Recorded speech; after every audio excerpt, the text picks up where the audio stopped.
Barang siapa yang menapaki suatu jalan dalam rangka menuntut ilmu, maka Allah akan mempermudah jalannya menuju ke surga. Hadis riwayat Ibnu Majah dan Abu Daud. Bismillahirrahmanirrahim. Assalamualaikum warahmatullahi wabarakatuh. Kami dari kelompok 4 akan mempresentasikan hasil diskusi kami mengenai statistik inferensial dan PET analisis. Adapun anggota dari kelompok 4 adalah Fikri Aditya Prayoga, Ibnu Syaputra, Ilham Azanu Akbar, Yopi Cita Berliana, dan Yuda Triaji. Yang pertama, kita akan membahas mengenai statistik inferensial. Statistik inferensial disebut juga dengan statistik induktif. Kegiatan yang dilakukan dalam analisis inferensial adalah pendugaan, pengujian, dan penarikan kesimpulan berdasarkan data dan hipotesis. Statistik inferensial mencakup semua metode yang berhubungan dengan analisis bagian data atau sering juga disebut dengan sampel, untuk kemudian sampai pada peramalan atau penarikan kesimpulan mengenai keseluruhan data induknya atau populasi. Adapun tujuan dari statistik inferensial ini adalah melakukan generalisasi di mana data sampel dianalisis dan kemudian ditarik kesimpulan. Kesimpulannya tersebut diberlakukan pada populasi, karena pada statistik inferensial menggeneralisasi dari sampel ke populasi, maka kebenaran hasil dari statistik inferensial bersifat peluang. Statistik inferensial terbagi menjadi dua macam, yakni statistik parametrik dan statistik non-parametrik. Pada statistik parametrik, data diasumsikan mengikuti suatu distribusi tertentu. Sedangkan pada distribusi non-parametrik, data diasumsikan tidak mengikuti distribusi tertentu. Dalam laporan penelitian, statistik inferensial sering digunakan bersama-sama dengan statistik deskriptif. Statistik deskriptif umumnya dilakukan terlebih dahulu untuk memberikan gambaran objek penelitian secara umum.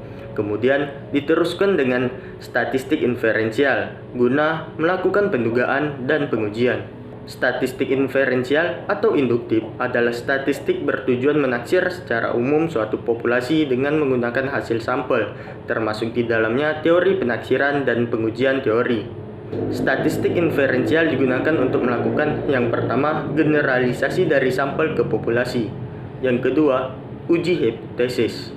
Berdasarkan ruang lingkup bahasannya, statistik inferensial mencakup yang pertama, probabilitas atau teori kemungkinan. Yang kedua, distribusi teoritis. Yang ketiga, sampling atau sampling distribusi. Yang keempat, pendugaan populasi atau teori populasi. Yang kelima, uji hipotesis. Yang keenam, analisis korelasi dan uji signifikasi. Yang ketujuh, analisis regresi untuk peramalan. Yang kedelapan, analisis varians.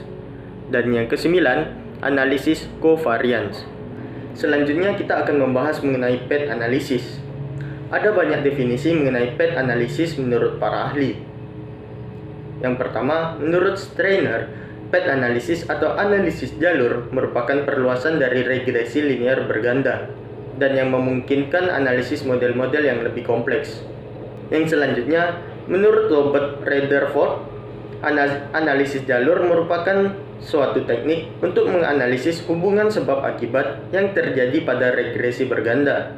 Jika variabel bebasnya mempengaruhi variabel tergantung, tidak hanya secara langsung, tapi juga secara tidak langsung. Sedangkan menurut Paul Webley, analisis jalur merupakan pengembangan langsung bentuk regresi berganda dengan tujuan untuk memberikan estimasi tingkat kepentingan dan signifikasi hubungan sebab akibat hipotetikal dalam seperangkat variabel. Yang selanjutnya, David Garson mendefinisikan analisis jalur atau PET analisis sebagai model perluasan regresi yang digunakan untuk menguji keselarasan matriks korelasi dengan dua atau lebih model hubungan sebab akibat yang dibandingkan oleh peneliti. Modelnya digambarkan dalam bentuk gambaran lingkaran dan panah di mana anak panah tunggal menunjukkan sebagai penyebab. Regresi dikenakan pada masing-masing variabel dalam suatu model sebagai variabel tergantung, sedangkan yang lain sebagai penyebab. Pembobotan regresi diprediksikan dalam suatu model yang dibandingkan dengan matriks korelasi yang diobservasi untuk semua variabel, dan dilakukan juga penghitungan uji keselarasan statistik. Selanjutnya, menurut Jonathan Sarwono, analisis jalur atau path analysis merupakan teknik analisis yang digunakan untuk menganalisis hubungan sebab akibat yang intern antar variabel yang disusun berdasarkan urutan temporer dengan menggunakan koefisien jalur sebagai besaran nilai dalam menentukan besarnya pengaruh variabel independen terhadap variabel dependen. Dari penjelasan definisi menurut para ahli tadi, dapat disimpulkan bahwasannya analisis jalur dapat dikatakan sebagai kepanjangan dari analisis regresi berganda. Meski didasarkan sejarah, terdapat perbedaan dasar antara analisis yang bersifat independen terhadap prosedur statistik dalam menentukan hubungan sebab akibat. Sedang regresi linear memang merupakan prosedur statistik yang digunakan untuk menganalisis hubungan sebab akibat antar variabel yang dikaji. Tujuan penggunaan path analysis. Ada 5 tujuan dalam penggunaan path analysis ini. Yang pertama, melihat hubungan antar variabel dengan didasarkan pada model a priori. Kedua, menerangkan mengapa variabel-variabel berkorelasi dengan menggunakan suatu model yang berurutan secara temporer. Ketiga, menggambar dan menguji suatu model matematis dengan menggunakan persamaan yang mendasarnya. Keempat, mengidentifikasi jalur penyebab suatu variabel tertentu terhadap variabel lain yang dipengaruhinya. Kelima, menghitung besarnya pengaruh satu variabel independen exogenous atau lebih terhadap variabel dependen endogenous lainnya. Keuntungan dan kelemahan dalam penggunaan path analysis. Keuntungannya antara lain kemampuan menguji model-model keseluruhan dan parameter-parameter individual, kemampuan permodelan beberapa variabel mediator atau perantara, kemampuan mengestimasi dengan menggunakan persamaan yang dapat melihat semua kemungkinan hubungan sebab akibat pada semua variabel dalam model, kemampuan melakukan dekomposisi korelasi menjadi hubungan yang bersifat sebab akibat atau causal relation.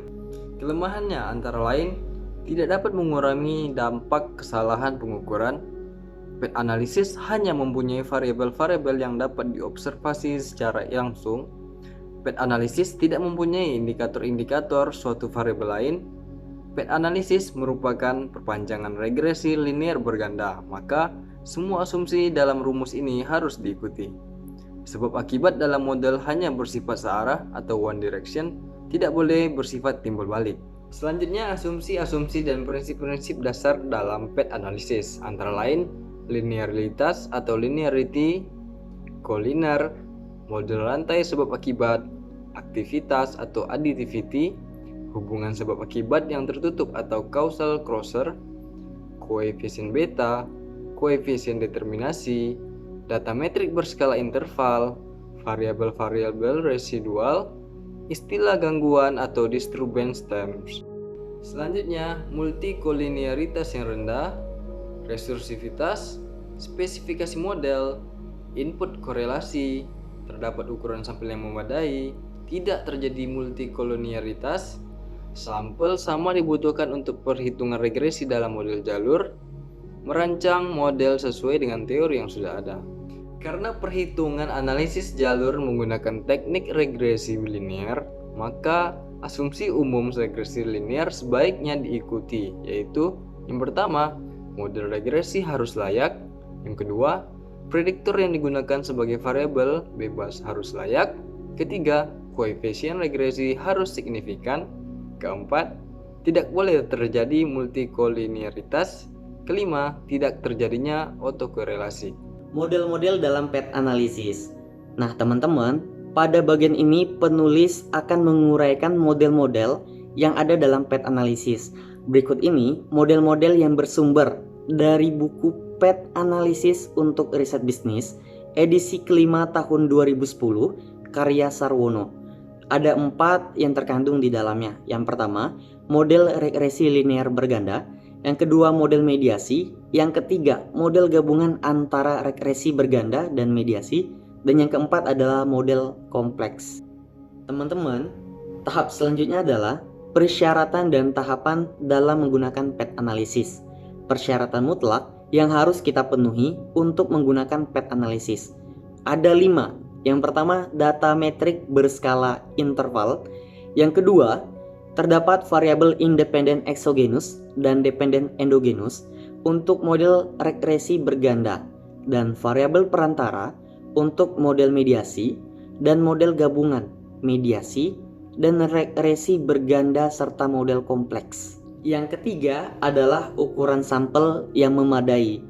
Sebaiknya di atas 100 dan idealnya adalah 400 sampai dengan 1000. Yang keempat adalah pola hubungan antar variabel. Pola hubungan antar variabel hanya satu arah dan tidak boleh ada hubungan timbal balik. Yang kelima, hubungan sebab akibat didasarkan pada teori yang sudah ada dengan asumsi sebelumnya menyatakan bahwa memang terdapat hubungan sebab akibat dalam variabel-variabel yang sedang kita teliti. Nah, teman-teman, selanjutnya adalah tahapan dalam menggunakan PET analysis.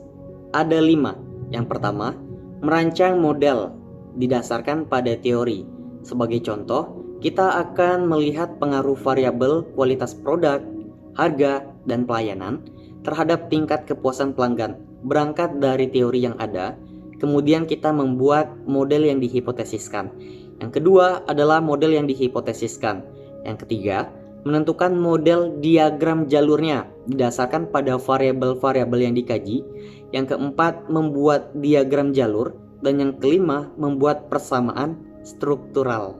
Jurnal. Nah, sekarang kita akan memasuki pembahasan pada jurnal yang telah kelompok 4 sajikan. Pengaruh brand image, brand awareness, dan brand trust terhadap keputusan pembelian produk susu UHT Milo di Kota Ambon. Teknik analisis data. Analisis data yang digunakan dalam penelitian ini yaitu menggunakan metode regresi berganda. Digunakan untuk mengetahui bagaimana pengaruh variabel-variabel bebas terhadap variabel terikat dalam penelitian.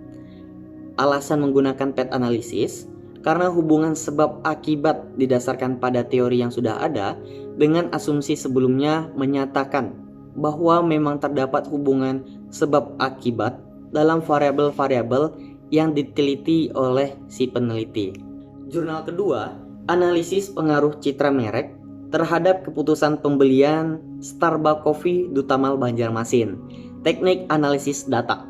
Data yang diperoleh dalam penelitian ini didapatkan langsung dari pengisian kuesioner yang ditujukan kepada responden tentang tanggapan atau pandangannya terhadap citra merek yang terdiri dari citra perusahaan, citra pemakai, dan citra produk terhadap keputusan pembelian Starbucks Coffee Dutamal Banjarmasin.